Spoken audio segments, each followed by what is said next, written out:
মহাসাগরের অতল জলরাশি ভেদ করে এবার কি যুদ্ধের দামামা বাজল সরাসরি লন্ডনের দরজায়। মধ্যপ্রাচ্যের তপ্ত মরুভূমি থেকে সংঘাতের লেলিহান শিখা এবার পৌঁছে গেছে নীল পানির দ্বীপ দিয়েগো গার্সিয়ায়।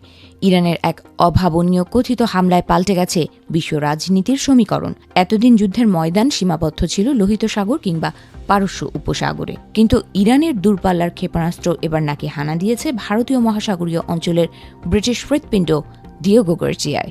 এই সেই গোপন ও দুর্ভেদ্য ঘাঁটি যেখান থেকে মার্কিন B-2 স্টেলথ বোমারু বিমানগুলো ইরানের আকাশে বিভীষিকা ছড়ানোর প্রস্তুতি নিচ্ছিল। ইরানের এই কথিত একটি হামলা প্রমাণ করে দিল তেহরানের ড্রোন আর মিসাইল এখন কেবল মধ্যপ্রাচ্যে সীমাবদ্ধ নয়, বরং গোটা ভারত মহাসাগরই এখন তাদের লক্ষ্যবস্তু। যদিও তেহরান সরাসরি এই খবর নাকচ করে দিয়েছে। দিয়েগো গার্সিয়ায় কোনো রকম হামলা চালায়নি বলেই দাবি করছে ইরানের সংশ্লিষ্ট কর্তৃপক্ষ। এতদিন মধ্যপ্রাচ্যে ব্রিটিশ নৌঘাঁটি HMS জুলফায়ার থেকে শুরু করে ওমানের দুকম বন্দর পর্যন্ত সর্বত্রই ছিল মার্কিন ও ব্রিটিশ আধিপত্য, কিন্তু দিয়েগো গার্সিয়ার এই নাটকীয় হামলা পশ্চিমা সামরিক কৌশলবিদদের কপালে চিন্তার ভাঁজ ফেলে দিয়েছে। বিশেষজ্ঞরা বলছেন ইরান এবার সরাসরি বার্তা দিয়েছে, যারা মার্কিন বাহিনীকে ইরানের ওপর হামলা করতে ভূমি বা আকাশ সুবিধা দেবে তাদের কাউকেই রেহাই দেয়া হবে না। মধ্যপ্রাচ্যের মানচিত্রে ছড়িয়ে থাকা ব্রিটিশ ঘাঁটিগুলো এখন যেন এক একটি সিলিং ডাক বা সহজ লক্ষ্যবস্তু। বাহরাইনের খনি বিধ্বংসী জাহাজ থেকে শুরু করে কাতারের টাইফুন যুদ্ধ বিমান সবই এখন ইরানের মিসাইলের রেঞ্জের আওতায়। সবচেয়ে উদ্বেগের বিষয় হল ওমানের দুকম এবং সংযুক্ত আরব আমিরাতের আল মিনহাদ বিমান ঘাঁটি নিয়ে।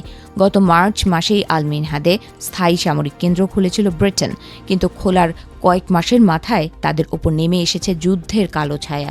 কাতার এবং কুয়েতে মোতায়েন থাকা ব্রিটিশ সেনারা এখনই প্রতি মুহূর্তে আকাশের দিকে তাকিয়ে থাকছেন কখন ধেয়ে আসে তেহরানের সেই ভয়ঙ্কর অগ্নিপিণ্ড। অন্যদিকে ভূমধ্য সাগরের সাইপ্রাস দ্বীপের আক্রতির ঘাঁটিও এখন আর নিরাপদ নয়। F-35 জেটের গর্জন ছাপিয়ে সেখানে এখন বাজছে সতর্ক সংকেত। ব্রিটিশ এই সার্বভৌম ভূখণ্ডগুলো এতদিন অজেয় মনে করা হলেও দিয়েগো গার্সিয়ার পতন সেই ধারণাকে গুড়িয়ে দিয়েছে। ব্রিটিশ মিত্ররা এখন শঙ্কিত আমেরিকাকে সঙ্গ দিতে গিয়ে কি তারা নিজেদের ভূখণ্ডকেই যুদ্ধের নরকে পরিণত করছে।